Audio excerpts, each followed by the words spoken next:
ఓం శాంతి 25/10/2024 మధురమైన పిల్లలు, తండ్రి నుండి ఒక్క దృష్టి లభించడంతో మొత్తం విశ్వంలోని మనుష్యమాతృలందరూ తృప్తి చెందుతారు. అందుకే దృష్టితో తృప్తి చెందుతారు అని అనడం జరుగుతుంది. ప్రశ్న: పిల్లలైన మీ హృదయంలో సంతోషపు భజంత్రీలు మోగాలి ఎందుకు? జవాబు: ఎందుకంటే మీకు తెలుసు, బాబా అందర్నీ తమతో పాటు తీసుకువెళ్లేందుకు వచ్చారు.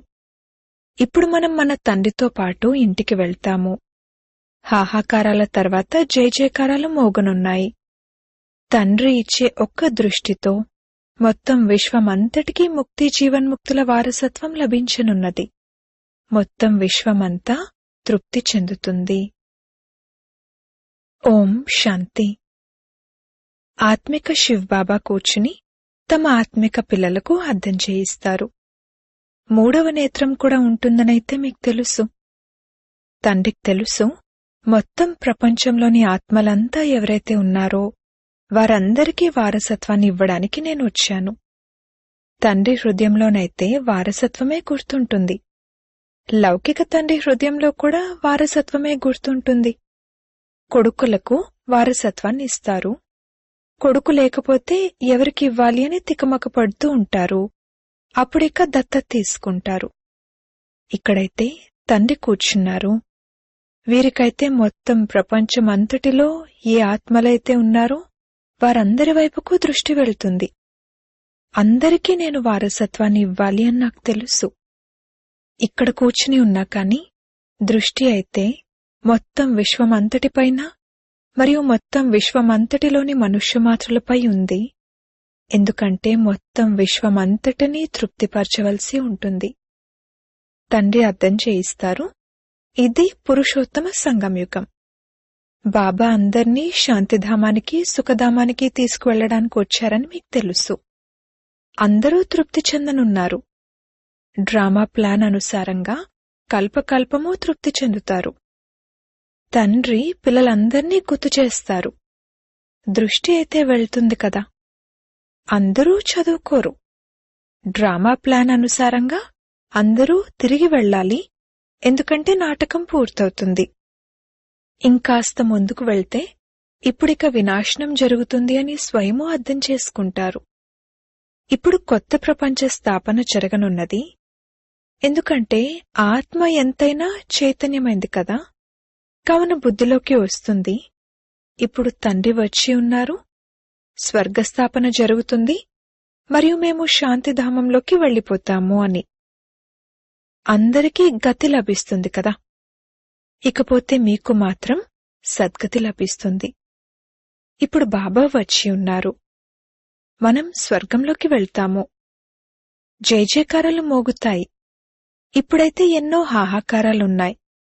కొన్ని చోట్ల కరువులు వస్తున్నాయి, మరికొన్ని చోట్ల యుద్ధాలు జరుగుతున్నాయి, కొన్ని చోట్ల భూకంపాలు వస్తూ ఉంటాయి. వేలాది మంది మరణిస్తూ ఉంటారు. మృత్యువైతే జరగాల్సిందే. సత్యుగంలో ఈ విషయాలుండవు. తండ్రికి తెలుసు, ఇప్పుడు నేను వస్తాను, ఇక మొత్తం విశ్వమంతటిలో జయ జయకారాలు మోగుతాయి.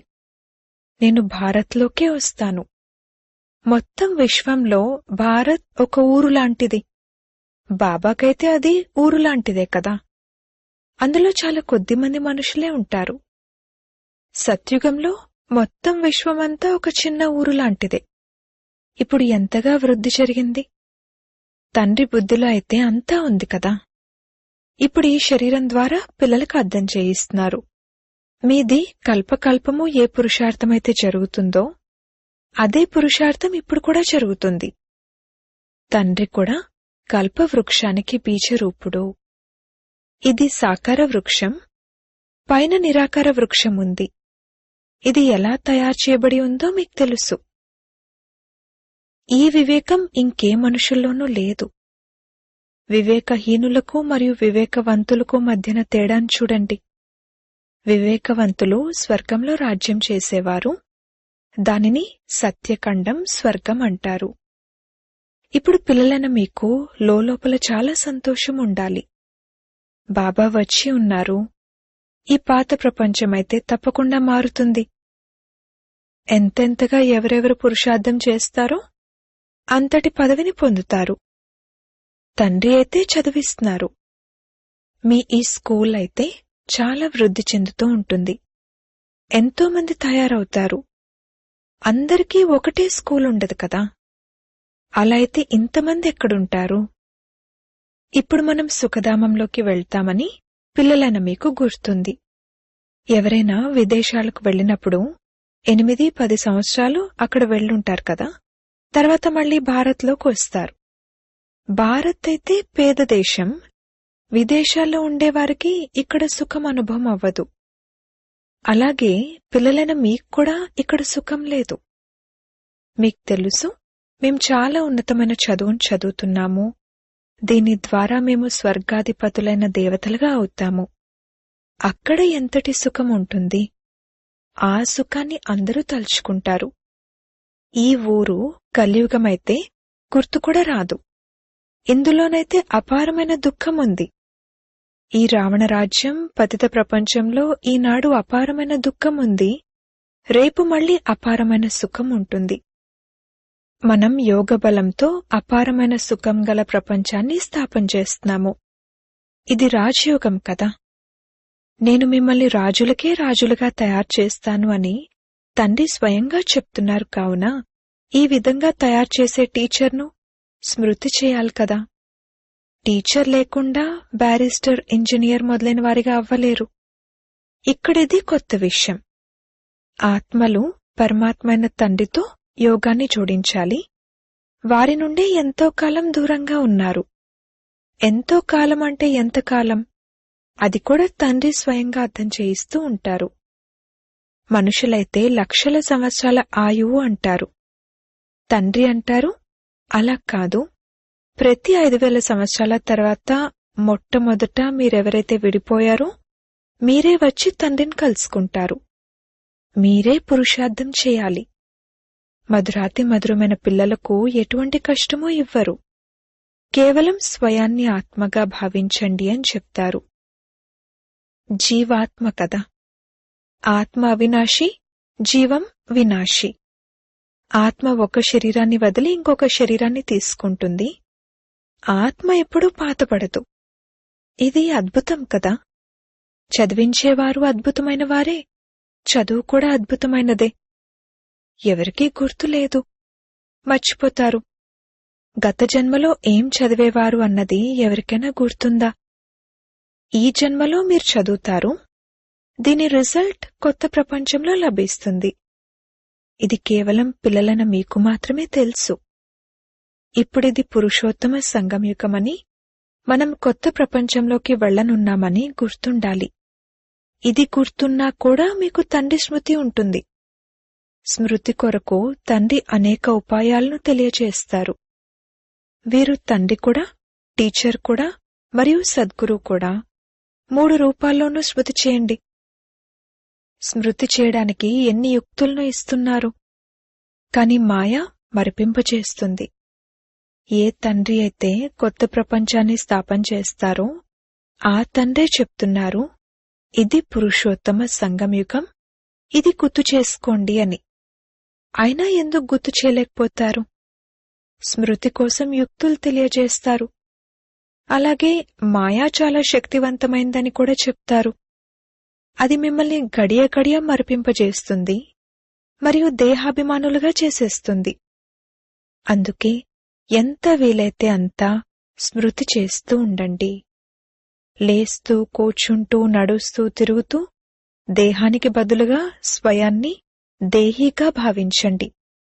ఇదే మీరు చేయాల్సిన శ్రమ. జ్ఞానమైతే చాలా సహజం. స్మృతి నిలవడం లేదని పిల్లలందరూ అంటారు. మీరు తండ్రిని స్మృతి చేస్తారు, మాయ మళ్లీ తన వైపుకు లాక్కుంటుంది.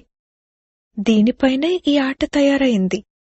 మా బుద్ధియోగం ఏదైతే తండ్రితో మరియు చదువుకునే సబ్జెక్టులతో జోడించబడి ఉండాలో అది అలా లేదు, మర్చిపోతున్నాము అని మీరు కూడా భావిస్తారు. కాని మీరలా మర్చిపోకూడదు. వాస్తవానికి ఈ చిత్రాల అవసరం కూడా లేదు.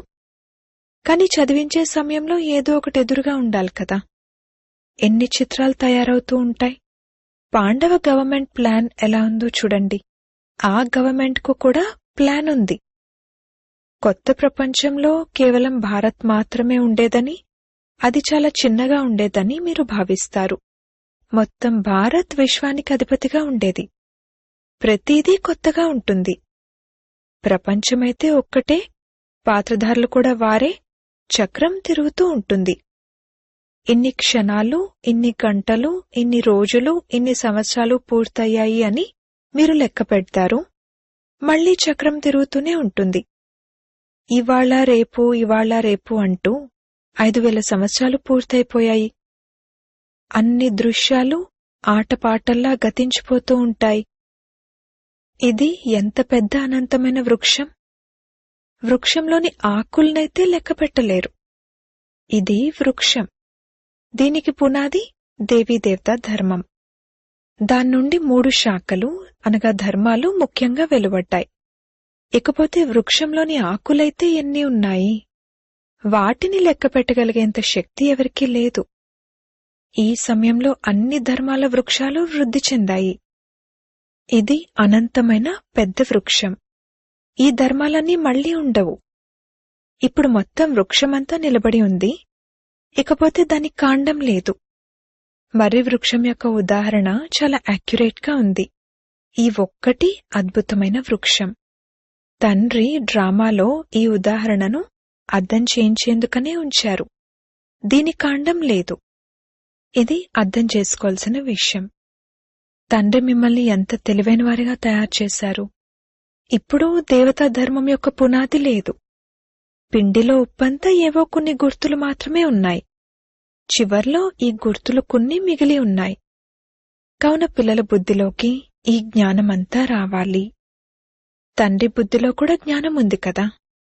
మీక్కూడా మొత్తం జ్ఞానమంతటిని ఇచ్చి తమ సమానంగా తయారు చేస్తున్నారు. తండ్రి బీజరూపుడు మరియు ఇది తలకిందుల వృక్షం. ఇది పెద్ద అనంతమైన డ్రామా. ఇప్పుడు మీ బుద్ధి పైకి వెళ్ళిపోయింది. మీరు తండ్రిని మరియు రచనను తెలుసుకున్నారు. శాస్త్రాల్లో ఉన్న ఋషులు మునులు ఎలా తెలుసుకోగలరు? ఒక్కరు తెలుసుకున్నా అది పరంపరగా నడవాలి కదా. కాని అది అవసరమే లేదు. సద్గతి జరిగిన తర్వాత ఇక మధ్యలో ఎవరూ తిరిగి వెళ్లలేరు.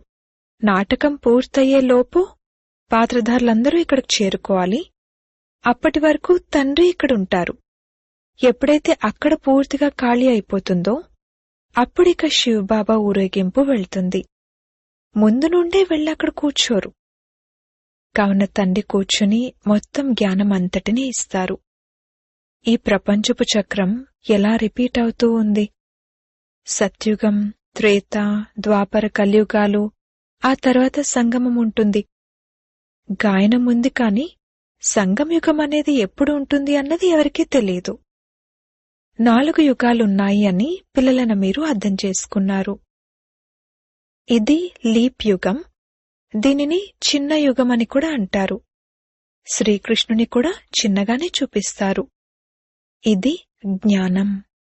జ్ఞానాన్ని అటు ఇటు మార్చి భక్తిలో ఎలా తయారు చేశారు. జ్ఞానం యొక్క దారమంతా చిక్కుబడిపోయింది. దానిని అర్థం చేయించేవారైతే ఒక్క తండ్రే. ప్రాచీన రాజయోగాన్ని నేర్పించేందుకు విదేశాలకు వెళ్తారు. అది ఇదే కదా. ప్రాచీనమనగా మొట్టమొదటిది. సహజ రాజయోగాన్ని నేర్పించేందుకు తండ్రి వచ్చారు. ఎంతటి అటెన్షన్ ఉంటుంది.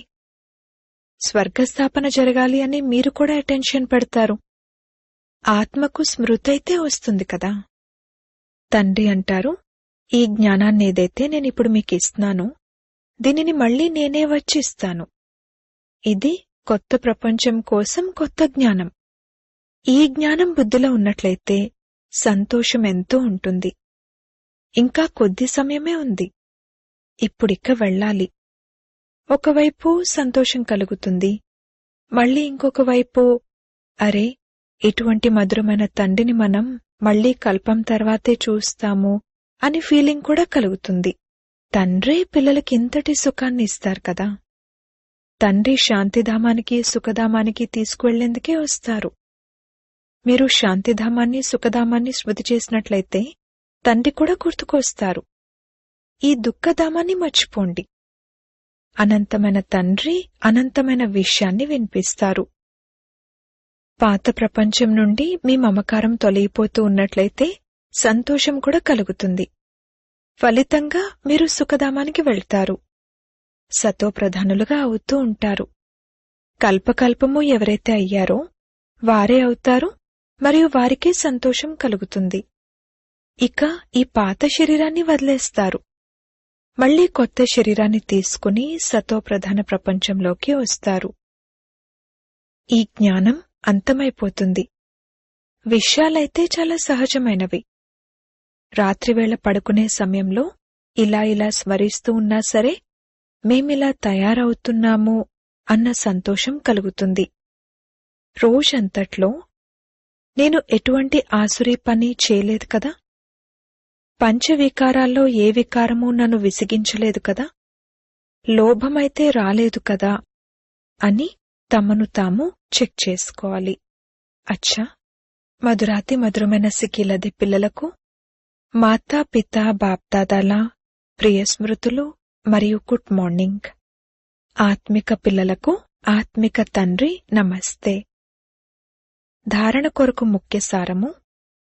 మొదటి పాయింట్, యోగ బలంతో అపారమైన సుఖాల ప్రపంచాన్ని స్థాపన చేయాలి. ఈ దుఃఖమయమైన పాత ప్రపంచాన్ని మర్చిపోవాలి. మనం సత్యఖండానికి యజమానులుగా అవుతున్నాము అన్న సంతోషం ఉండాలి. రెండవ పాయింట్, రోజూ స్వయాన్ని చెక్ చేసుకోవాలి. మొత్తం రోజంతటిలో ఏ వికారమూ విసిగించలేదు కదా, ఎటువంటి ఆసురీ పని చేయలేదు కదా, లోభానికి వశమైతే అవ్వలేదు కదా. వరదానము. వరదాత ద్వారా సర్వశ్రేష్ఠ సంపద యొక్క వరదానాన్ని ప్రాప్తి చేసుకునే సంపత్తివాన్ భవ. ఎవరి వద్దనైనా ఒకవేళ స్థూల సంపద మాత్రమే ఉన్నా సరే సదా సంతుష్టంగా ఉండలేరు. స్థూల సంపదతో పాటుగా ఒకవేళ సర్వగుణాల సంపద, సర్వశక్తుల సంపద మరియు జ్ఞానం అనే శ్రేష్ఠ సంపద లేనట్లయితే సంతుష్టత సదా ఉండదు. మీ అందరి వద్దనైతే ఈ శ్రేష్ఠ సంపదలన్నీ ఉన్నాయి. ప్రపంచంలోని వారు కేవలం స్థూల సంపద కలవారినే సంపన్నులుగా భావిస్తారు. కాని వరదాతైన తండ్రి ద్వారా పిల్లలైన మీకు సర్వశ్రేష్ఠ సంపత్తివాన్ భవ అన్న వరదానం లభించి ఉంది. స్లోగన్: సత్యమైన సాధన ద్వారా అయ్యో అయ్యో అన్నదానిని వాహవాహలోకి పరివర్తన చేయండి. ఓం శాంతి.